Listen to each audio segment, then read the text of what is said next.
Je viens de lancer la VOD du Tech Talk. Bien évidemment, ceux qui regardent en live, vous pouvez dire bonjour à ceux qui regardent sur YouTube en différé. Et pendant ce temps-là, moi, je vais vous parler un petit peu du programme qu'on va avoir aujourd'hui. On va commencer vite fait par parler de consoles, très rapidement. Ensuite, on va avoir une grosse section sur l'Epic Game Store. Alors non, je ne vais pas bâcher l'Epic Game Store cette fois-ci. Je ne vais pas faire comme d'habitude. Cette fois-ci, je vais plutôt en dire du bien, étonnamment. Hein, voilà, vous aussi, soyez surpris. Mais donc on a une grosse section là-dessus. Ensuite, on va parler un petit peu de téléphone. On a eu 2 sorties de téléphone cette semaine qui ont fait parler d'elles. On va revenir là-dessus. Après, on a une énorme section sur AMD. Beaucoup de petites news sur AMD, pas de trucs, gigantesques, pas de trucs qui vont changer, qui vont changer. Voilà, il y a rien qui a changé du jour au lendemain. C'est des news. On avance, des petites nouvelles et tout, des petites rumeurs sur Navi, sur les Ryzen 3, etc. Ensuite, on va parler un petit peu d'NVIDIA, d'Intel, et ensuite on va finir avec 2 petites news, Nintendo, puis Minecraft et Crysis. Je vous dis juste ça comme ça, voilà, pour pas en dire plus, pour pas en dire trop. Alors, on peut commencer enfin ce Tech Talk, il n'y a plus de décalage, tout le monde est OK. Voilà, et on va commencer par cette petite news qui concerne Steep. Steep est un jeu fait par Ubisoft et il s'avère que à partir je pense que c'était du 17 mai jusqu'au 21 mai, donc jusqu'à mardi, vous avez jusqu'au 21 mai pour aller sur Uplay, donc sur le launcher d'Ubisoft qui s'appelle Uplay. Si vous ne l'avez pas, téléchargez-le, mais je pense que vous l'avez. Et ceux qui ne l'ont pas, vous pouvez le télécharger pour récupérer le jeu Steep gratuitement. Voilà, Ubisoft vous offre le jeu Steep à vie. Bon, sans aucun DLC, mais c'est déjà une bonne chose. Il n'y a pas longtemps, en avril, à l'occasion, ou plutôt, bref, on va dire à l'occasion, mais à cause du feu qu'il y a eu sur Notre-Dame, ils offraient Assassin's Creed Unity. Puis là, ils continuent dans leur lancée et ils offrent le jeu Steep. Voilà, c'est un jeu de snowboard, de ski, de parapente, en gros, sport d'hiver en tout genre, qui se passe dans les Alpes et dans les montagnes en Alaska. Donc vous avez 2 zones et une 3e zone qui est en Corée, je pense. Et vous pouvez vous balader dans les Alpes, aller descendre le Mont Blanc en snowboard, etc. Donc si vous ne l'avez pas, allez le récupérer maintenant sur Uplay. C'est jusqu'au 21 mai. Après, ce sera trop tard. Voilà. Et ceux qui demandent, Ubisoft existe encore? Oui, Ubisoft est une des plus grosses boîtes de développement de jeux vidéo au monde. Donc évidemment, ça existe encore. Et je pense qu'ils embauchent, à mon avis, plus de 8000 à 10 000 personnes dans le monde, hein, Ubisoft. Hein. Il faut savoir que c'est un des plus gros studios de développement, si ce n'est le plus gros studio de développement, je pense avec Blizzard ou un truc comme ça. Bon, voilà, une sorte de SSX, c'est ça. Steeps, mais Steeps, moi je l'ai, et c'est un jeu que j'affectionne particulièrement. J'aime beaucoup y jouer, c'est calme comme jeu, c'est un peu reposant et tout. Et j'ai toujours aimé un peu les jeux de snow, de ski. Et il est vraiment bien fait. Voilà. Bon. Bref. On va continuer les news. On va continuer les news par une petite news sur la PlayStation 5. Donc on en parlait un petit peu lors du dernier live. Je vous avais dit qu'il y avait... un des chefs exécutifs de chez Sony qui bossait sur le développement de la PlayStation 5, donc de la prochaine PlayStation, qui, lors d'une interview, avait dévoilé un petit peu les caractéristiques techniques qu'aurait cette prochaine console de chez Sony, notamment un stockage un petit peu plus rapide à base de SSD, du AMD au niveau du CPU, certainement du Zen 2 au niveau de l'architecture, que ça supporterait le ray tracing pour la partie graphique, mais aussi pour des trucs comme le son, etc., qu'il y aurait le support du 8K pour, par exemple, les films ou Netflix, etc., enfin d'autres trucs comme ça. Bon, plein de petites caractéristiques comme ça.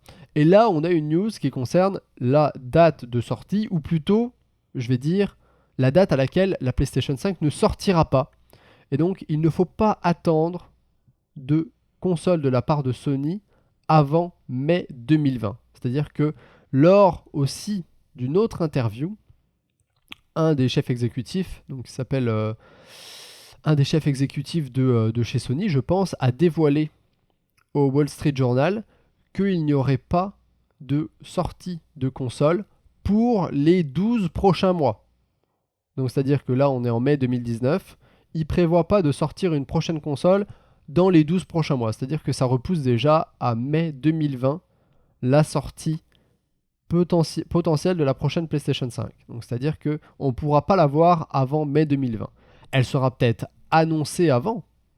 Ça c'est possible, hein, ils peuvent l'annoncer, mais la sortie ne se fera pas avant mai 2020. Voir quand est-ce que ça se fera, mais ça sera forcément l'année prochaine. Au niveau du prix, aucune idée, mais ça risque d'être bien plus élevé que les 300$ de la PlayStation 4 en 2013. À mon avis, on tape plutôt sur les 400-500$ lors de sa sortie. Voilà. Bon, avec la PlayStation 4, on va naviguer. Je pense que c'est une blague qui a déjà été faite la dernière fois, mais je valide toujours cette blague. Hein. Toujours. On continue avec Valve. Valve qui a sorti très récemment, en tout cas qui a annoncé un nouveau casque de réalité virtuelle qui a l'air très très prometteur, mais qui est également très très très cher. C'est-à-dire que le casque tout seul coûte 500 balles, et avec les manettes, etc., avec les trucs de détection, ça coûte 1000$. Donc en France, je pense qu'il est aux alentours des 1050-1100€. C'est un casque qui est extrêmement cher, mais il promet quand même pas mal de choses, puisque c'est un des premiers casques à faire du 120 à 144 Hz au niveau du taux de rafraîchissement, d'avoir un champ de vision un peu plus large et d'avoir des écrans qui ont une résolution de 1440 par 1600, ce qui est quand même une amélioration assez notable, hein, par rapport à l'ancien casque, par exemple acheté chez Vive ou l'ancien Oculus Rift, etc., etc.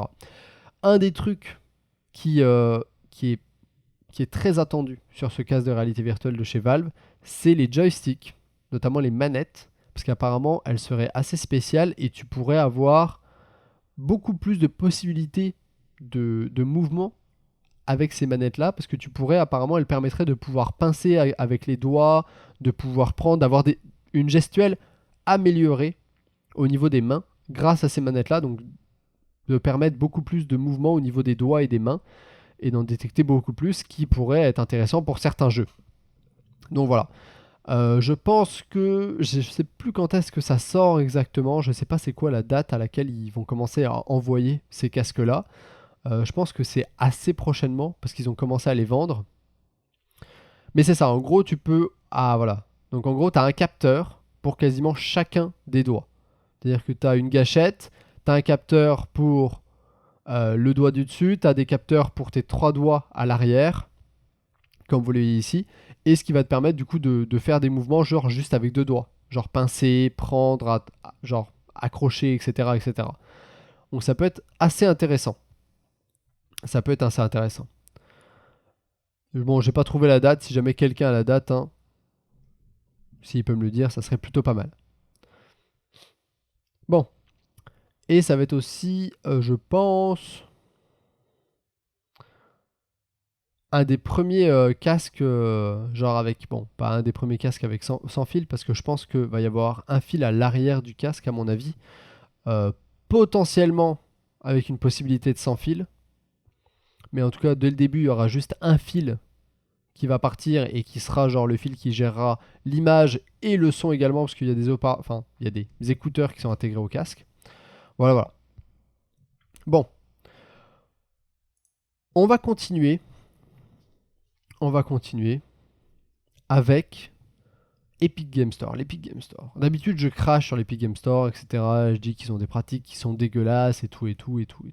Alors oui, bon, acheter des exclusivités, c'est un peu des coups bas et c'est un peu des trucs de pute. Mais bon, ici, on n'est pas là pour parler de ça, on va parler d'autres choses. Et pour le coup, je vais souligner des trucs qu'ils ont fait qui sont plutôt pas dégueux. Et pour le coup, pour une fois, je trouve que ce qu'ils font est plutôt louable. Bon, on va commencer par le fait qu'ils ont racheté le studio qui fait Rocket League, qui est le studio Psyonix, qui est à l'origine du jeu très connu Rocket League, qui est disponible bien évidemment sur Steam, etc. Eh bien, Epic Games s'est dit, on va racheter l'entièreté du studio. On ne sait pas exactement ce que ça veut dire pour l'avenir de Rocket League. Le Rocket League va forcément bientôt être disponible sur l'Epic Game Store, ça c'est sûr. Mais est-ce qu'il va être encore dispo sur Steam ? et pendant combien de temps? Est-ce que les mises à jour vont être déployées sur Steam ou pas? Est-ce que tous les joueurs qui avaient Rocket League sur Steam vont devoir migrer vers l'Epic Game Store? Aucune idée. Pas beaucoup de communication là-dessus. Ils ont juste dit qu'ils allaient continuer à supporter Steam et que tout le monde pourrait continuer à jouer là-dessus. Mais est-ce que ça va durer? Est-ce que ça va être ad vitam aeternam que les gens pourront continuer à utiliser Steam pour jouer à Rocket League ou pas? On n'en est pas sûr. Il y a 2-3 doutes là-dessus. Bon, ensuite, un autre jeu qui est sorti, de la part d'Ubisoft encore une fois, Ghost Recon Breakpoint, qui est la suite, ou plutôt, pas vraiment la suite, mais le jeu qui vient après Ghost Recon Wildlands. Donc on est toujours dans le même thème, les Ghosts, voilà, avec un jeu qui peut être joué en coop jusqu'à 4 joueurs, qui va se passer sur une île, et là apparemment ils ont mis l'accent plus un petit peu sur la survie, et sur, on va dire, sur le fait que t'aies pas forcément de plan. Je veux dire, t'essaies de faire des missions, ça va être un petit peu plus ouvert, un petit peu plus laissé aux joueurs. Le fait de... La progression va être un petit peu plus laissée aux joueurs, je pense, de comment ils l'ont présenté. Mais un jeu qui a l'air en somme toute plutôt bon. Ghost Recon Wildlands était un bon jeu coop. Tu t'amusais vraiment à 4, tu avais beaucoup de missions annexes, etc. La carte était très grande. Donc je pense que Breakpoint va continuer sur cette lancée avec peut-être un petit peu plus de liberté, un petit peu plus et peut-être un petit peu plus de difficulté aussi. Donc ça peut être aussi très intéressant. Et encore une fois, bien évidemment, c'est un jeu Ubisoft et il semblerait que Ubisoft je pense qu'ils ont signé des gros contrats et des gros chèques avec l'Epic Game Store parce que tous les jeux Ubisoft qui sortent sont des exclusivités Epic Games. Donc The Division 2 était exclu à Epic Game Store, Anno 1800 aussi. Breakpoint va également être une exclue Epic Game Store pendant 6 mois ou 1 an, on ne sait pas encore, mais en tout cas pour l'instant il n'est pas possible de le précommander sur Steam et il ne sera pas précommandable sur Steam. Ça va être Epic Game Store seulement. Bon. Il y a aussi un trailer d'un film Ghost Recon qui a été annoncé. Ah bah ça par contre j'ai pas fait gaffe, mais ça peut être cool. Ça peut être cool. Ça, il y a matière. Il y a matière à faire un film avec l'histoire des Ghost Recon. Bon. On va continuer avec une autre news qui concerne l'Epic Game Store, bien évidemment, et qui concerne plutôt la politique générale de l'Epic Game Store. Je vous disais que je trouvais que acheter des exclusivités sur PC, c'était vraiment mauvais pour le marché sur PC. Que c'était vraiment de la merde, que ça plombait le truc, que voilà, c'était pas de la concurrence. Le 25 avril, Tim Sweeney, qui est le boss d'Epic Games, le mec, le CEO global, a dit que, je cite, nous arrêterons d'acheter des exclusivités sur PC, en gros d'acheter l'exclusivité des jeux, si Steam donne plus d'argent aux développeurs.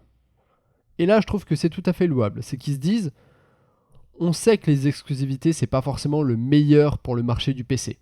On sait, en gros, quelque part, il faut lire entre les lignes.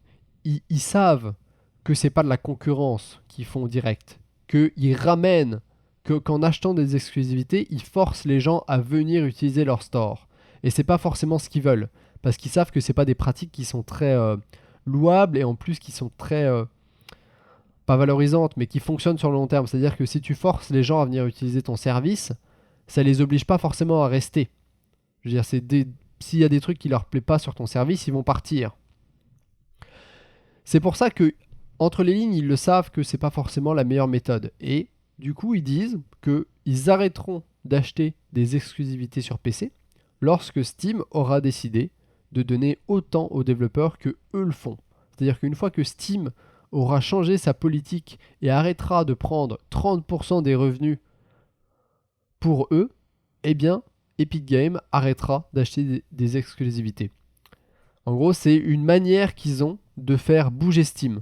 Et Steam est en mode là, Steam a toujours pas réagi et je sais pas ce qu'ils foutent, mais en gros, Steam est en mode c'est soit on continue à perdre des parts de marché, parce que bah, si ils changent pas leur modèle économique, Epic Games continue à acheter des exclusivités et Steam perd des parts de marché parce qu'il y a de plus en plus de gens qui vont vers l'Epic Game Store pour acheter les jeux qu'ils veulent parce qu'ils sont en exclu sur l'Epic Game Store pendant 1 an. Donc il y a de plus en plus de gens qui viennent.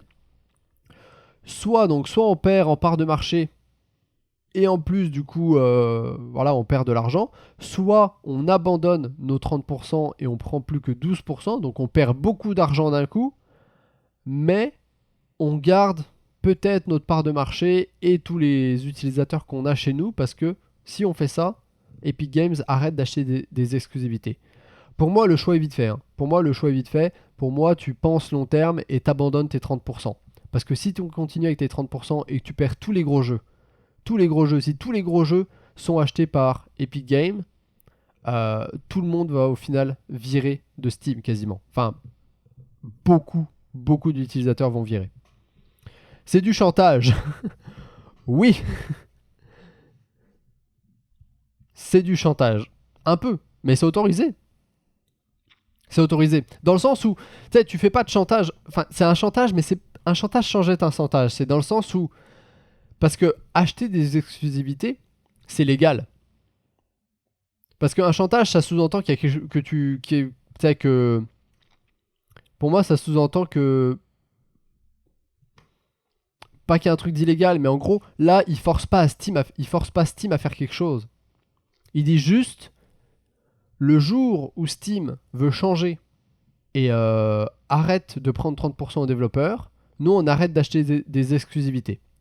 C'est comme si Steam se cale sur notre modèle économique et arrête de prendre autant, eh bien nous on va être juste avec ça, on va respecter la décision de Steam et la prise de position de Steam, et on va arrêter d'acheter des exclusivités sur PC. Parce que ça aurait plus aucun sens. Par contre, si vous le faites pas, bah nous on continue, Epic Games continue à faire son truc habituel, c'est-à-dire acheter des exclus sur PC pour ramener les gros jeux sur son store et ramener donc des gens sur son store. Donc c'est un peu du chantage, mais tu sais, c'est comme dans le bon sens du terme, ils veulent forcer Steam à changer. Ils veulent forcer Steam à changer. Et je pense que ça prend ça, parce que Steam changera jamais sinon. Steam changera jamais. Ça fait 10 ans, voire même 15 ans que Steam prend 30% aux devs. Il leur faut un énorme coup de marteau dans la gueule pour que ça change. Epic Games n'existe que pour Fortnite, le buzz va bien finir. Alors, en fait, non. Parce que apparemment, ils ramènent beaucoup de gens. Et par exemple, il y a plusieurs éditeurs de jeux vidéo, comme ceux qui ont fait Metro Exodus, et également, je sais plus quel autre jeu qui était distribué seulement sur Epic Games Store, qui ont dit on a vendu plus de jeux que si on l'avait fait sur Steam presque.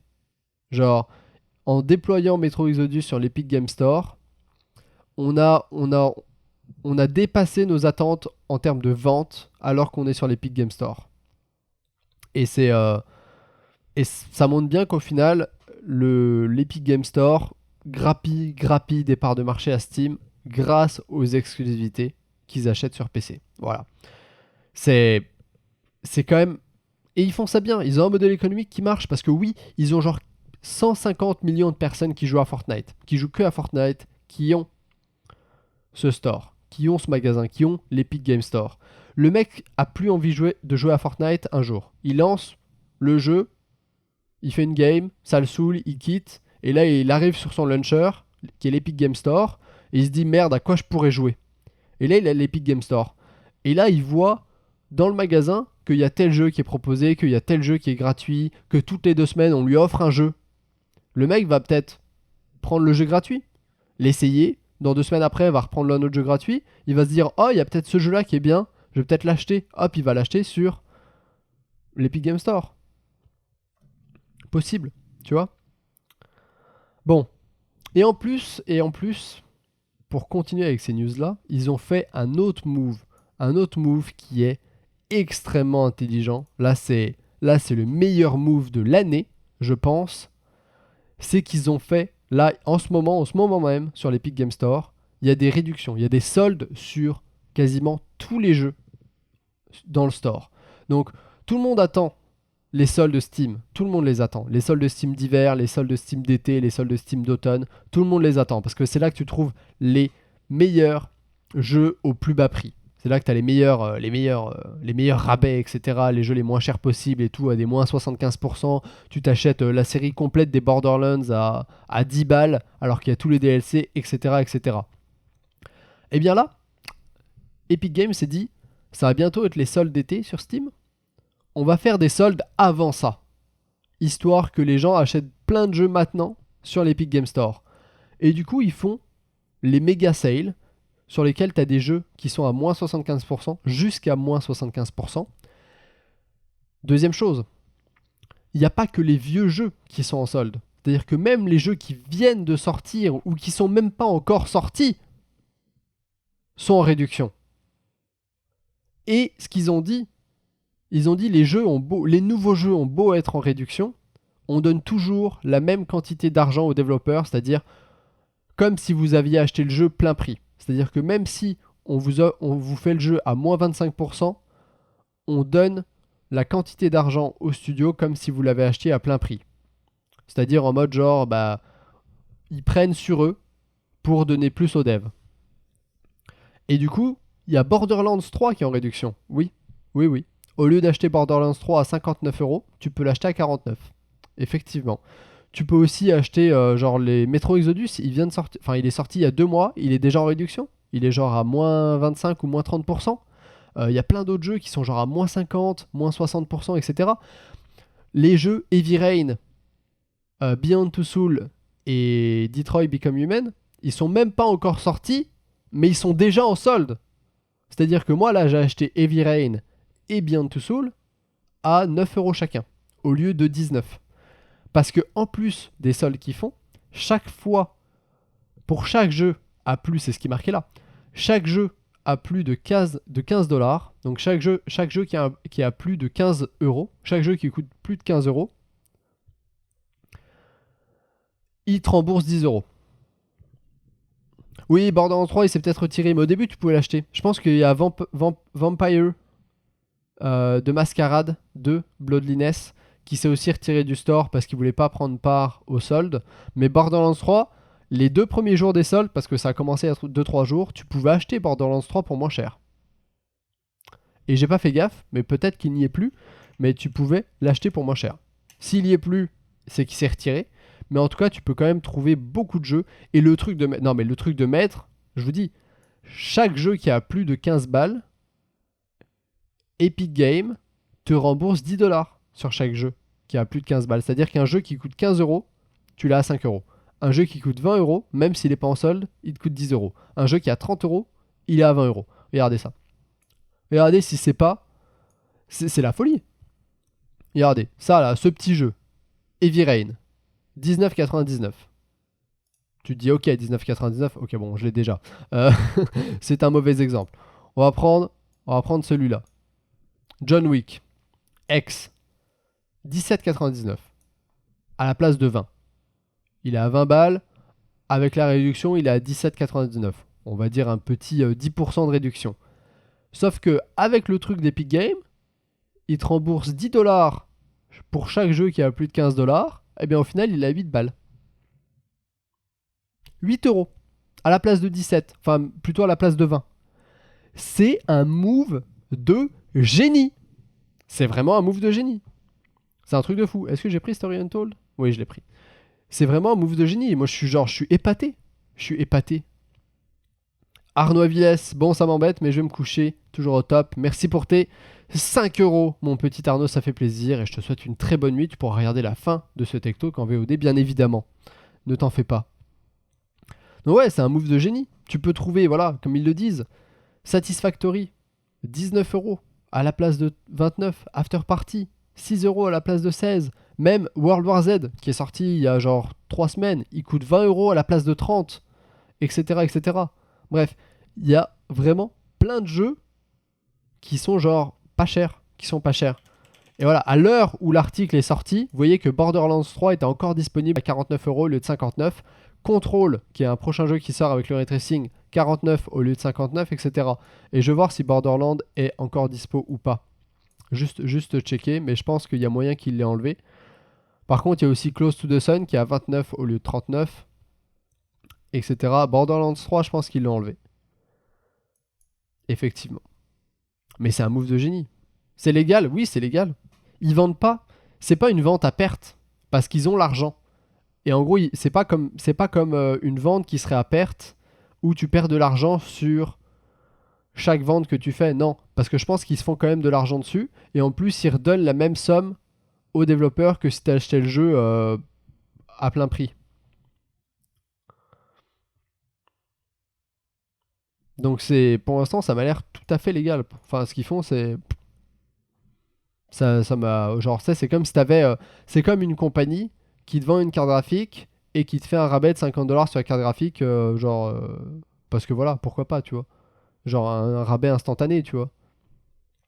C'est totalement légal, je pense. Bon, on va continuer en parlant de Microsoft et de Sony et du jeu vidéo. Parce que les deux géants qui ne s'aiment pas du tout, les deux concurrents les plus féroces de l'industrie du jeu vidéo, quand même, Microsoft, Xbox, Sony, PlayStation, sont arrivés à faire un partenariat qu'ils ont annoncé, je pense que c'était ce mardi ou il n'y a pas très longtemps, pour le streaming de jeux vidéo.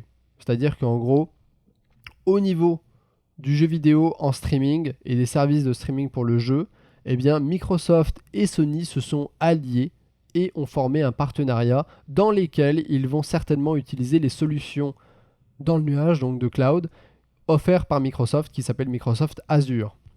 Donc Microsoft et Windows, Microsoft a tout un ensemble de solutions dans le cloud qui s'appelle Microsoft Azure, qui est très très performant, que ce soit pour le professionnel, pour le personnel, etc. Et il semblerait que Sony et Microsoft, du coup, se soient fait une petite alliance et vont utiliser les services de Microsoft pour du streaming de jeux vidéo. Voilà, histoire peut-être de rivaliser avec Google Stadia, etc. Sachant que Microsoft a déjà son propre projet qui utilise Azure, qui est bien évidemment le projet xCloud, qui est du coup du streaming de jeux. On va certainement en entendre plus parler lors de l'E3 cette année. Mais du jamais vu. Du jamais vu. Un premier partenariat entre deux grands compétiteurs, deux grands concurrents que sont Microsoft et Sony.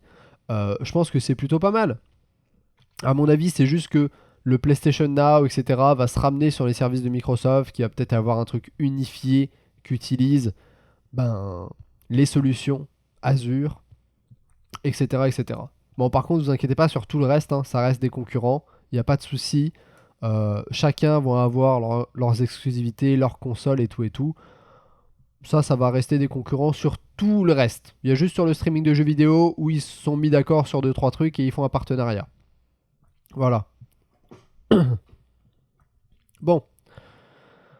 Cette semaine, il y a eu plusieurs annonces, notamment des téléphones, et on va commencer avec le OnePlus 7 et le OnePlus 7 Pro. Alors, OnePlus a annoncé 3 téléphones différents, le OnePlus 7, le OnePlus 7 Pro et le OnePlus 7 Pro 5G, qui grosso modo est comme le OnePlus 7 Pro, mais avec une antenne 5G. Donc qui va sortir très prochainement, le 5G, notamment en Angleterre. Et en attendant, le OnePlus 7 Pro est disponible à partir de demain, je pense, du 21 mai, à peu près dans toute la France et sur sa boutique en ligne, etc., etc. Il y avait même une vente pop-up dans plusieurs magasins en France, je pense à Paris, puis ailleurs, hier. Enfin hier, oui, c'était hier. Bon, le OnePlus 7 Pro vient en 3 variantes. 6 Go de RAM, 128 de stockage, 709 €. 8 Go de RAM, 256 de stockage, 759 €. Et 12 Go de RAM, 256 Go de stockage, 829 €. Le OnePlus 7 lui reste sur 6 et 8 Go avec un prix qui commence à 559 et 609 €. Donc le OnePlus 7 a des prix un petit peu plus abordables. Le OnePlus 7 Pro, c'est sûr, commence à être un petit peu plus cher. On reste bien évidemment toujours bien moins cher que les iPhones, que les Samsung S10. On est à peu près dans les prix des LG V8, etc. Voilà. Mais on reste un peu moins cher que les deux gros géants qui sont Samsung et Apple. Et ils ont un téléphone qui est très très très intéressant, comme vous pouvez le voir là. Quasiment sans bord. L'écran qui prend toute la place. Il est plutôt très beau. On a un écran OLED bien évidemment qui fait 6,67 pouces avec une définition en Quad HD+, c'est du 1440 par 3120 pixels. On a une densité de, je pense, c'est un tout petit peu plus de 500 pixels par pouce. C'est énorme, la résolution est absolument gigantesque. Snapdragon 555, Dual SIM, etc. Toujours pas la possibilité de mettre une carte micro SD. Pas de prise de jack. Toujours pas de recharge sans fil. C'est peut-être ma plus grosse déception pour ce OnePlus 7 Pro, c'est qu'il n'y a pas de recharge sans fil. J'espère que c'est le genre de truc qu'ils vont inclure sur le OnePlus 7T Pro, donc la prochaine version qui va sortir dans 6 mois.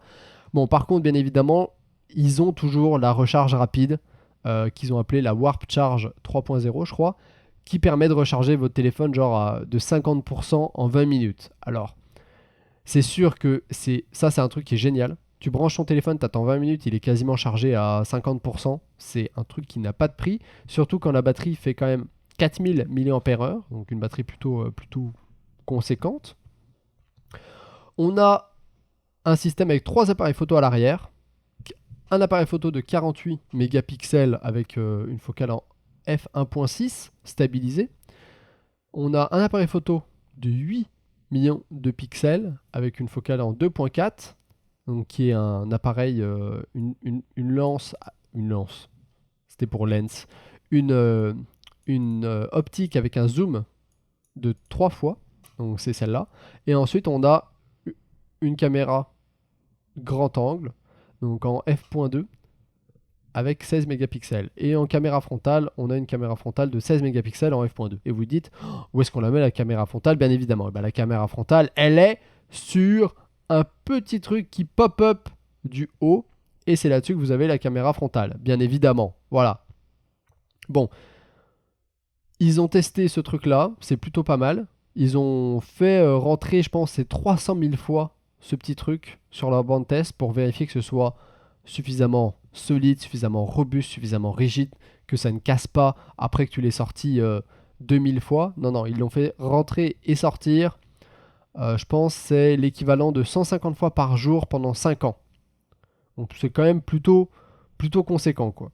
Et en plus, ils ont implémenté un petit système où dès que ton téléphone sent qu'il est en chute libre, donc dès que tu lâches ton téléphone et qu'il commence à tomber, la caméra se rétracte et ça se rétracte en moins d'une seconde. Ce qui fait qu'avant que ton téléphone touche le sol, la caméra est déjà rentrée et ça ne l'endommagera pas. Et en plus, tout le téléphone, ça je vous le dis, tout le téléphone est waterproof. Ils n'ont pas payé pour la certification waterproof parce que payer une certification en IP67, IP68 pour dire que ton téléphone est résistant à l'eau et à la poussière, etc., ça coûte des sous-sous. Et oui, on ne le dirait pas, mais payer un truc, avoir une certification, ça se paye parce qu'il faut le tester et tout, il faut le valider. Donc, ils ont préféré ne pas payer pour la certification, mais il semblerait que le téléphone soit totalement waterproof.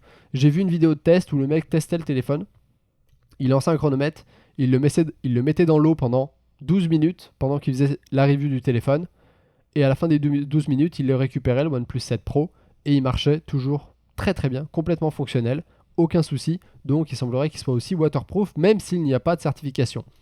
Ensuite, autre petite spécificité qu'il faut noter, c'est quand même que ce petit écran AMOLED qu'il y a sur le OnePlus 7T a un taux de rafraîchissement de 90 Hz, ce qui est assez peu commun sur les smartphones, puisque souvent c'est du 60 Hz. On a 2-3 téléphones chez Asus et chez Razer qui font du 120 Hz, mais c'est la première fois qu'une marque un peu moins orientée gaming propose un écran à plus de 60 Hz, et apparemment c'est extrêmement fluide, extrêmement rapide. Voilà.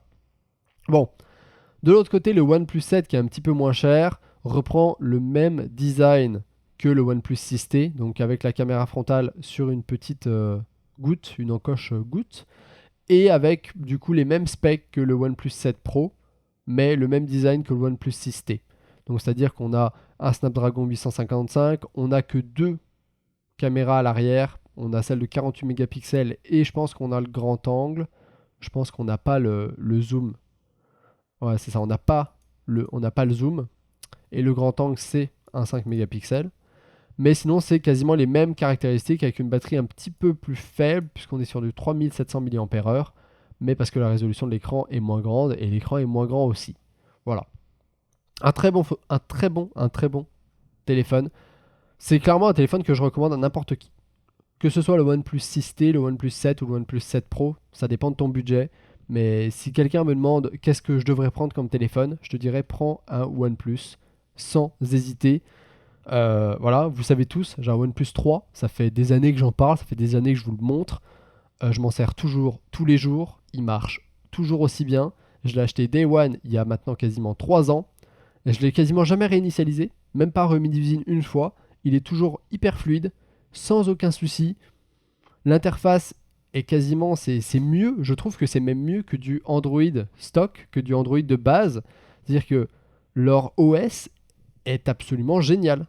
C'est un des meilleurs OS que j'ai eu sur un téléphone. Quasiment, je dirais, ça équivaut pour moi, limite, iOS. Si ce n'est que ça a les problèmes qu'a Android. C'est-à-dire que t'as pas AirDrop, t'as pas les trucs comme ça, quoi. Voilà. Bon. Ensuite, il y a également un autre téléphone qui a fait parler de lui juste après. Et c'est le Asus Zenfone 6, qui a été annoncé dans la semaine également. Et qui reprend un petit peu toujours le même design, du coup, que le OnePlus 7T ou le OnePlus 7 Pro plutôt. Donc pas mal borderless. On a un écran qui cette fois-ci n'est pas incurvé, alors que sur le OnePlus on était sur un écran un petit peu incurvé sur les bords, comme vous pouvez le voir ici.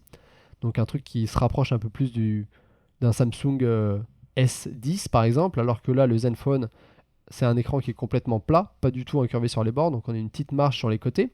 On a aussi un écran donc OLED de 6.4 pouces avec une résolution qui est du Full HD+, donc on est plus sur une résolution qui s'approche de celui du OnePlus 7 standard, pas du OnePlus 7 Pro. C'est du Gorilla Glass 6, on a une certification HDR, etc. On a également un Snapdragon 855, le même GPU, l'Adreno 640, 6 à 8 Go de RAM, 64, 128 ou 256 Go de stockage. On a la possibilité de mettre une carte micro SD. Voilà. Et au niveau des caméras, on a deux appareils photo à l'arrière, un de 48 mégapixels qui est quasiment le même que celui qu'il y a sur le OnePlus 7 et un grand angle de 13 mégapixels. Et l'appareil frontal, c'est assez innovant.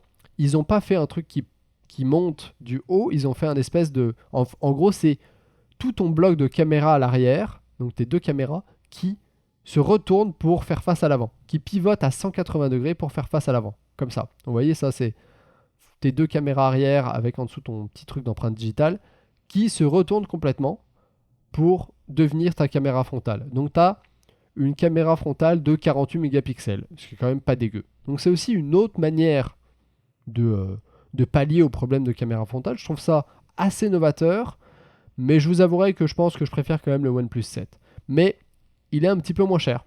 Le Asus Zenfone 6 est un petit peu moins cher puisque son prix de lancement est à 500 euros et ça va à 500, 560 et 600 euros pour la version 256 Go avec 8 Go de RAM. Et il est disponible dès maintenant. Hein. Ça, si vous le voulez, il est disponible dès maintenant. Par contre, toujours pas de prise de jack. Hein. USB-C, etc., Bluetooth 5.0, mais pas de prise de jack. Voilà. Un autre truc que j'ai oublié de dire sur le OnePlus 6T, c'est on a toujours le lecteur d'empreinte digitale sous l'écran, bien évidemment. Donc, et aussi, je pense que je voulais vous dire qu'ils ont ajouté maintenant un truc qui manquait sur le OnePlus, c'était le fait qu'il n'y avait pas de haut-parleurs stéréo. Eh bien, sur le OnePlus 7 et 7 Pro, je pense qu'il y a des haut-parleurs stéréo. Ils ont rajouté un haut-parleur en haut et il y a toujours le haut-parleur en bas, ce qui fait qu'on a du son stéréo. Voilà. Voilà. Donc, c'est à peu près tout pour les téléphones. Ah, une batterie de 5000 mAh hein, sur le Zenfone 6. Donc, une bonne grosse batterie. Voilà. OnePlus One et Oppo, c'est un peu la même branche. Ouais, je pense que c'est la même boîte mère. C'est la même boîte mère qui fait les deux marques. Bon. On va continuer et on va parler d'AMD. Alors, AMD. Il y a des petites photos du PCB des prochaines cartes Navi qui ont, on va dire, leaké. Je vais essayer de vous montrer ça, c'est ça, voilà. Il y a deux photos des PCB des prochaines cartes Navi qui ont leaké. Vous le voyez ici. Donc ça, c'est un PCB des prochaines cartes graphiques de chez AMD. On a ici, bien évidemment, l'emplacement pour mettre le chipset. On a ici les petits modules de RAM. Tac, tac, tac. 1, 2, 3, 4, 5, 6, 7, 8. Et on a ici la VRM. 1, 2, 3, 4, 5, 7, 8. Pense. Et je pense qu'il y en a un qui est perdu quelque part. Et ici, on a les trucs d'alimentation. Donc, il y a des experts, on va dire, qui ont un petit peu regardé ces PCB, qui ont dit, bon ben, Navi, ça sera de la GDDR6, ça sera pas de la HBM2. Ils ont déduit ça de la forme, de la disposition des modules mémoire et de comment étaient disposés les pins, etc. Donc apparemment, c'est de la GDDR6. On a un truc qui fait à peu près la taille des chipsets sur Polaris 10. Et ici, par exemple, on voit qu'on a 2 connecteurs d'alimentation 8 pins qui sont demandés. Parce que là, on a du 8 pins et un autre 8 pins. Donc ça va être 2 connecteurs 8 pins. Donc au niveau des TDP, à mon avis, ça va être un petit peu élevé. Et voilà, c'est un premier aperçu de cette carte nue, on va dire. Voilà. Ensuite. Continuons sur ces petites cartes graphiques de chez AMD. Donc, une des premières rumeurs du coup qu'on a, c'est que ces petites cartes Navi, donc notamment qui vont avoir plusieurs variantes, notamment la première qui serait la RX 3080 XT, qui viendrait un petit peu titiller le territoire de la RTX 2070 pour un prix par contre beaucoup plus abordable, puisqu'on serait à 340 $, qui était le prix de sortie des 1070. Donc les RTX sont sortis plus chers que les générations Pascal d'avant, et là en fait AMD vient comme ressortir au même prix que la GTX 1070 une carte qui viendrait concurrencer la RTX 2070, donc qui serait la RX 3080 XT. Donc elle aurait environ 3584 cœurs au niveau de la puissance globale de calcul, et elle aurait 8 Go de GDDR6 avec un TDP de 195 watts et qui coûterait du coup dans les 340 €. Ensuite, on aurait 2 autres variantes qui seraient la RX 390 et la RX 390 XT, qui seraient elles basées sur du Navi 20 avec toujours à peu près genre un peu plus de cœur. Et au niveau de la mémoire, on ne sait pas, mais on suppose que la version la plus expansive aurait 16 Go de GDDR6 et un TDP de 225 watts et coûterait dans les 500 $ et serait plus puissante que la Radeon 7 de 10, 15, 20%. Voilà. Donc, c'est l'info la plus sûre qu'on a, ou la rumeur la plus valide qu'on a, concerne pour moi la RX 3080 XT. Les deux autres, au niveau des specs, j'ai des doutes. Celle-là, c'est un truc qui me semble le plus plausible. Ça, c'est le truc qui me semble le plus plausible. Voilà. Bon. Et ça a été en plus ensuite revalidé par d'autres sources, etc., comme vous pouvez le voir ici. Il semblerait que la RX 3090 XT soit aussi un petit peu plus, soit aussi validée. La première, ça sera sur du Navi 10. La deuxième, ça sera sur du Navi 20. Le concurrent de la première, la RTX 2070. Le concurrent de la deuxième, la RTX 2080. Bon, ça peut être pas mal. Et par contre, on est à un prix qui est à 180 € de différence. Pour le lancement, bien évidemment, qui serait potentiellement présentation lors du Computex, lancement peut-être lors de l'E3 2019 et une dispo qui serait plus vers automne, etc. Un peu plus tard dans l'année, quoi. Bon. Il y a une autre carte de chez AMD qui a été repérée. C'est une RX 640 Polaris qui a été repérée dans des drivers. Voilà. Nous, on attend Navi. Tout le monde attend Navi. Il y a des RX 540, 550 qui sont encore sur le marché, les 580, les 590, etc. qui sont sortis il n'y a pas si longtemps. Là, les prochaines cartes qu'on attend de chez AMD, c'est les cartes avec l'architecture Navi en 7 nanomètres. Voilà, les RX 3080, 3090. Et là, d'un coup, une petite RX 640 fait son apparition sur de l'architecture Polaris. Donc, un recyclage d'une autre architecture Vega. Parce que Polaris c'est encore du Vega, on n'est pas encore sur du Navi. Donc du Vega potentiellement du 7 nanomètres, voilà. Personne l'attendait. Personne l'attendait du tout, mais je pense que AMD s'est dit, c'est le moment, on va encore faire un refresh de Polaris et ressortir une ou deux autres cartes comme la RX 640, histoire de temporiser avant la sortie de Navi, quoi. Bon, voilà.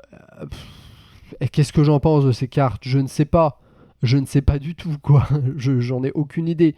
Donc là, il semblerait que cette RX 640 soit gravée en 14 nanomètres. 640 streaming processeur sur 32 textures mapping unit avec 2 Go de GDDR5, un bus de 128 bits, que grosso modo ça sera une carte plutôt très entrée de gamme, hein, voilà, ils vont pas ressortir de cartes plus haut de gamme. Et ça a été ensuite encore revalidé bien évidemment. Voilà, il y a même une RX 630 qui a été aperçue, on va dire, en plus de la 640, qui a des performances encore inférieures à ça. Alors, j'ai quand même du mal à voir l'intérêt de ces deux cartes qui sont quand même, on va se le dire, de l'entrée de gamme, plutôt du très très entrée de gamme, alors que il y a déjà des APU de chez AMD comme le 2400, le 3400, le 2300, le 3200G qui ont des performances graphiques plutôt acceptables et qui font tourner pas mal de jeux. Je vois pas pourquoi ils sortent des cartes aussi entrée de gamme que ça, tu vois. 2 Go, vaut mieux que ça sorte à 70-100 euros. Ah bah oui, mais à mon avis, ça va pas sortir à plus que ça, hein. Là, les RX 640 et 630, ça va sortir 70 entre 50 et 110 euros. Voilà, moi j'en attends pas plus. J'en attends pas plus. C'est gravé en 14 nanomètres, il y a 2 Go de RAM. Ouais, non, c'est. Voilà. AMD se dit on va faire des petits refresh vite fait, histoire d'écouler les stocks, ou je sais pas ce qu'ils se disent, mais bon. Bref. Voilà. Bon, on va passer du côté des processeurs un petit peu chez AMD. Alors, Ryzen 3, ça arrive très vite.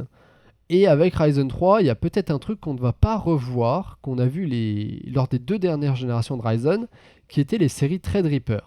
On a vu avec Ryzen 1 la série Threadripper 1 avec les processeurs 1900, 1950, qui avaient, je pense, 12 et 16 cœurs. Puis avec Ryzen 2, on a vu les Threadripper 2950 avec 16 cœurs, 32 fils de calcul, etc., qui étaient des gros monstres, plutôt orientés vers les professionnels, etc., vers les créateurs de contenu, vers ceux qui travaillent en graphisme, en rendu, etc. Mais là, Ryzen 3, c'est des processeurs qui vont certainement avoir 8 cœurs, 16 fils de calcul, 12 cœurs, 16 cœurs. Donc qui viennent clairement taper dans le marché qui était auparavant détenu par Threadripper. Parce qu'entre Ryzen 1 et Ryzen 2, on n'a pas eu d'augmentation au niveau du nombre de cœurs sur les processeurs, sur les Ryzen 5, sur les Ryzen 7. On est resté sur du 6 cœurs, 12 fils de calcul, 8 cœurs, 16 fils de calcul. Là, avec Ryzen 3, on sait déjà qu'on va avoir du 6 cœurs, du 8 cœurs, du 12 cœurs, du 16 cœurs. Et donc, ça vient clairement taper dans le marché qui était destiné au Threadripper. Et il se peut, du coup, c'est même quasiment sûr, que Threadripper 3 ne sorte pas tout de suite. Dans le sens, AMD va retarder la sortie de la 3e génération de Threadripper parce que pour l'instant, il n'y a aucun intérêt de sortir d'autres processeurs avec 16 cœurs, 32 fils de calcul.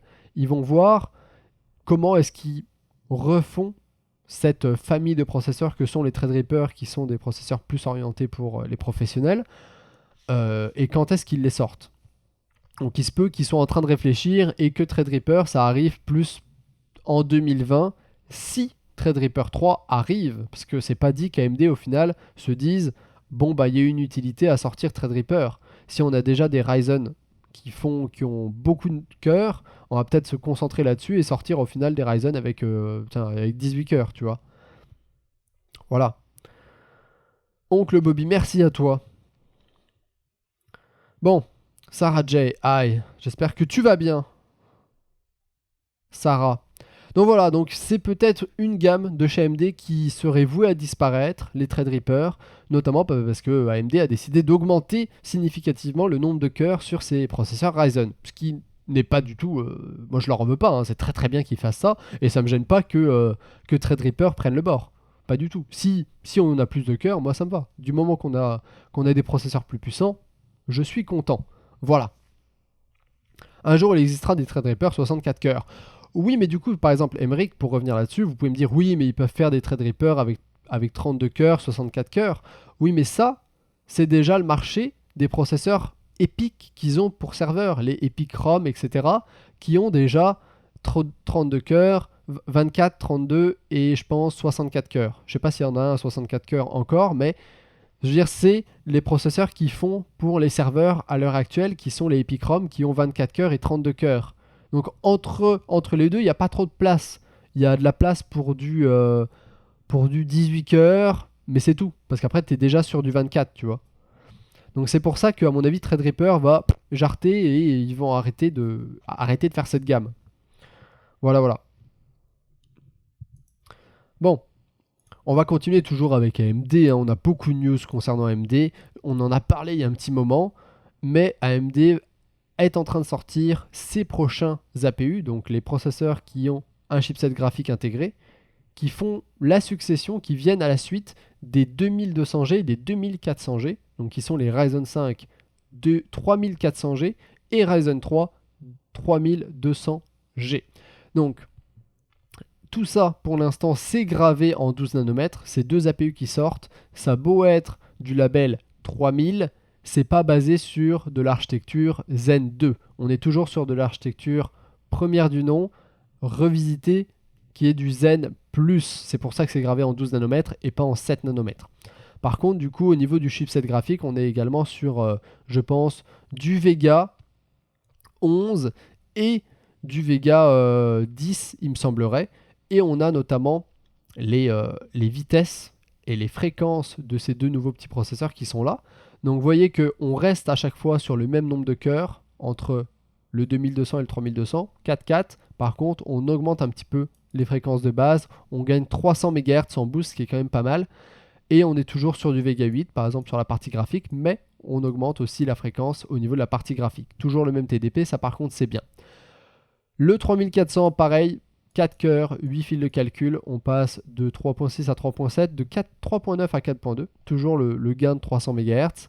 Et pareil, on est sur du Vega 11, donc un petit peu plus puissant, et on gagne aussi en fréquence sur la partie graphique avec toujours un TDP de 65 watts. Au niveau du prix, par contre, toujours pas de news, mais ça devrait être aux alentours des mêmes prix, quoi. 100 $, 170 $. Et ça, c'est des petits processeurs qui m'intéressent plutôt pas mal.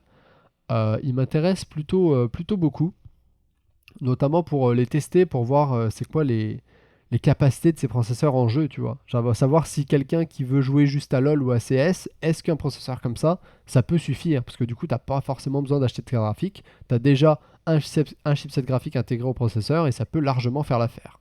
Bon. AMD. Dernière petite news. Voilà. Qu'est-ce qu'on peut attendre pour Zen 2 et Ryzen 3? Quand est-ce qu'on peut attendre des nouvelles?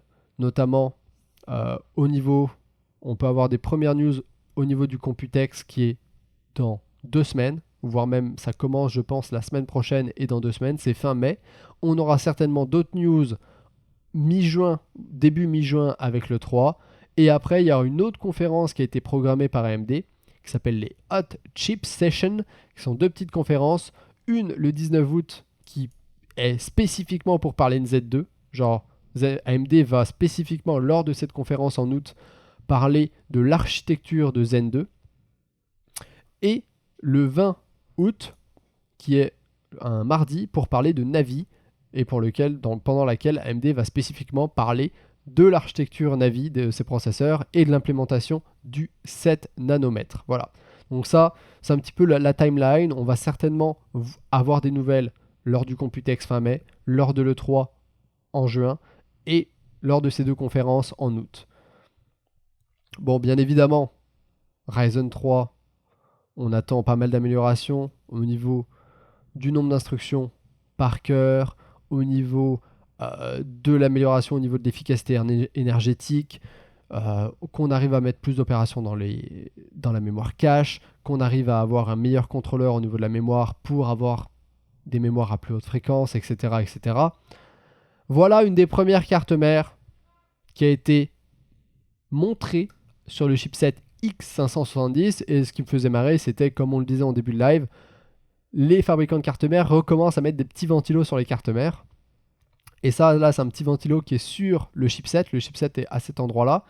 Et du coup, on met un petit ventilo, je pense, pour refroidir le chipset et les étages d'alimentation qui sont à côté de lui, et également pour refroidir les peut-être SSD qui seraient branchants à M.2, parce que vous voyez qu'on a un grand dissipateur ici, ou plutôt un grand cache qui peut servir de dissipateur de chaleur, avec le petit ventilo ici qui va permettre de dissiper toute la chaleur produite par ces petits SSD en M.2 qui seraient connectés ici et ici par exemple. Mais c'est quand même, je trouve que cette carte mère a quand même la classe, elle est quand même belle. Je trouve que niveau carte mère, on s'améliore de plus en plus, on a des cartes mères qui ont de la gueule, Et oui, c'était une carte mère MSI, je pense que c'est la X570 Carbon Pro, quelque chose comme ça, vu qu'il y a Carbone ici. Je pense que c'est la Carbon Pro, quelque chose comme ça. Bon. Prochaine news qui concerne Nvidia. On parle d'AMD, beaucoup, prochaine carte graphique, Navi, GPU, Ryzen, etc. Et en attendant, Nvidia, ils sortent pas grand-chose, c'est-à-dire qu'ils ont annoncé les RTX il y a bientôt presque 9 mois. Ils ont sorti les 2080 Ti, les 2080, les 2070. Après, ils ont sorti les 2060, puis plus récemment les 1660 Ti, les 1660 et les 1650 également, qui ont plus ou moins leur intérêt. Certaines, la 1650, oui, bon voilà, c'est discutable.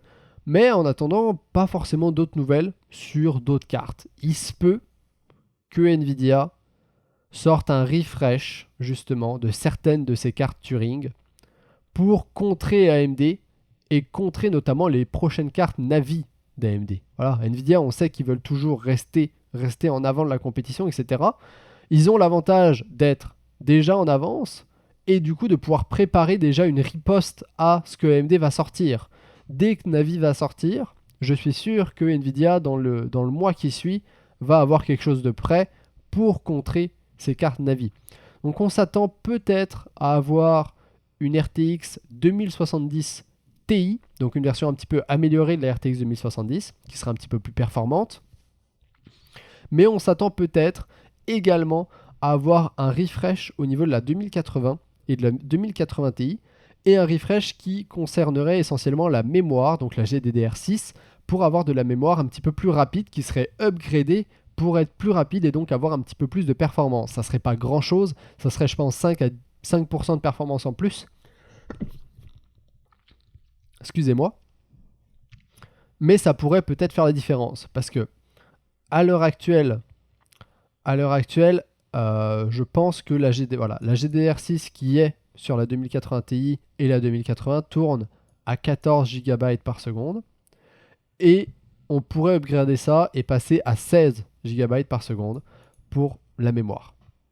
Ce qui permettrait d'augmenter un petit peu les performances. Donc ça, c'est à voir. Bon, on va continuer avec une news qui concerne Intel. Je ne sais plus si je vous en avais parlé, donc je vous le répète, mais ça a été confirmé que Intel, le prochain GPU, pour en tout cas les data centers, qui s'appelle un GPU qui est en XE, va supporter l'accélération matérielle pour le ray tracing. Donc en gros, il y aura une partie hardware physique sur la carte qui sera dédiée pour le ray tracing et l'accélération concernant les calculs de ray tracing. Donc ça, c'est concernant les cartes et les GPU pour les data centers de chez Intel. Donc en gros, les cartes de chez Intel qui sont faites pour les data centers. Mais du coup, il se peut que le prochain GPU de chez Intel pour les consommateurs comme vous et moi possède également une partie dédiée pour le ray tracing, comme le font les cartes Nvidia avec les RT-Cœur, etc., avec les cartes RTX. Donc voilà, je ne sais plus si je l'avais dit, mais je voulais le répéter que il est très probable que les GPU Intel se basent sur le modèle des RTX et proposent une partie hardware pour le ray tracing. Voilà. Bon. Je vais continuer également. Bon, je pourrais parler d'Intel, du fait qu'ils sont en retard sur leur roadmap et sur le 10 nanomètres. Je veux dire que la roadmap de chez Intel est leakée. Voilà, comme vous pouvez le voir ici, par exemple, pour les CPU commerciales, pour PC de bureau. Et vous n'arrivez peut-être pas à lire, mais pour l'instant, on en est par ici. Donc, on est en Q2 2019, donc c'est deuxième trimestre 2019. On est toujours sur du 14 nanomètres. Voilà. Et si vous voyez les trucs là, Coffee Lake H Refresh pour les séries H, les U séries, donc on est sur du Whiskey Lake en U, blabla, les S séries, bref, plein de trucs. Mais tout ça là, Comet Lake, ce qui sort après, Comet Lake, tout ça, 14 nanomètres, 14 nanomètres, 14 nanomètres, 14 nanomètres. Donc tout ça là, 14 nanomètres. On est en 2020. 2021, toujours 14 nanomètres. Et là, on est en 2021, deuxième trimestre 2021, on commence à voir du 10 nanomètres ici, là, avec Rocket, non pas avec Rocket Lake, avec Tiger Lake, ici, là, juste là. Mais tout avant, 14 nanomètres. Donc, je peux vous dire que Intel, pour l'instant, niveau finesse de gravure, ils sont clairement à la ramasse, parce que, comme vous pouvez le voir, le 10 nanomètres n'est pas prévu avant fin 2020. Début 2021 peut-être même. Donc pour l'instant AMD a clairement les devants en termes de finesse de gravure, puisque pour eux 7 nanomètres ça roule. En plus apparemment il y a des news qui nous ont dit, enfin qui ont montré que ils n'étaient pas du tout en dèche au niveau de la production, que la production des processeurs en 7 nanomètres allait très bon train pour AMD et qu'ils étaient totalement sur les rails et dans les temps, etc. Et que ça produisait à plein régime et qu'il n'y avait pas de souci là-dessus. Et de l'autre côté, Intel qui est complètement à la ramasse. Et le 14 nanomètres qui va leur durer encore fin 2019, 2020. Et ils vont sortir le 10 nanomètres après. Bon, je me fais pas de soucis. Les processeurs Intel vont toujours être très performants, même en 14 nanomètres. Mais ça me fait marrer, quoi. Parce qu'ils sont clairement à la bourre. Et ils n'arrivent pas à sortir leur processeur en 10 nanomètres, quoi. Je me demande même s'ils vont pas skipper le 10 nanomètres et passer directement au 7 nanomètres, tu vois. Mais bon, bref. Dernière news qui concerne le ray tracing et deux jeux. Minecraft dispose du ray tracing, ou plutôt un truc qui est très similaire au ray tracing, qui est plutôt du path tracing et qui est fait par le dernier shader. J'en avais déjà parlé, je pense. C'est le shader Sonic Ether Unbelievable Shader, donc Seus, qui dispose et qui implémente le ray tracing dans Minecraft. C'est absolument magnifique. Je vous invite à un petit peu voir quelques vidéos si jamais vous n'avez pas eu l'occasion. C'est tout bonnement splendide. Vous avez des réflexions, la lumière qui est vraiment qui rend bien, etc. Vous avez tout, quoi. C'est du path tracing, c'est de l'illumination globale avec du ray tracing et ça rend super bien.